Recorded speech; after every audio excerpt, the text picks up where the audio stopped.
एक समय की बात है। एक हरी भरी घाटी में एक सफेद गाय रहती थी। वह बहुत मेहनती थी और खेतों में काम करके अपना पेट भरती थी। वह दिन भर मेहनत करती और शाम को ताजे हरे चारे का आनंद लेती। उसी जंगल में एक शक्तिशाली शेर भी रहता था। वह शिकार करने का आदी था, लेकिन कुछ समय से जंगल में शिकार कम हो गया था। भूखा शेर खेतों के पास आया और सफेद गाय को देखा। शेर ने सोचा, यह गाय मेरे भोजन के लिए सही होगी, लेकिन अगर मैं इसे अभी खा जाऊं तो भविष्य में मुझे फिर से भूखा रहना पड़ेगा। शेर के मन में एक योजना आई।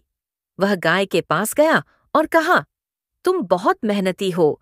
अगर तुम मेरी खेतों में काम करोगी तो मैं तुम्हें शिकारियों से बचाऊंगा और तुम्हें खाने के लिए हमेशा ताजा घास मिलेगी। गाय समझदार थी।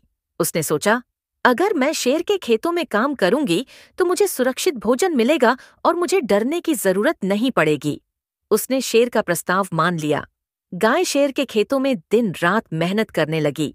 खेत लहलहाने लगे और शेर को भी बहुत सारा अनाज और भोजन मिलने लगा। शेर को एहसास हुआ कि मेहनत का फल कितना मीठा होता है।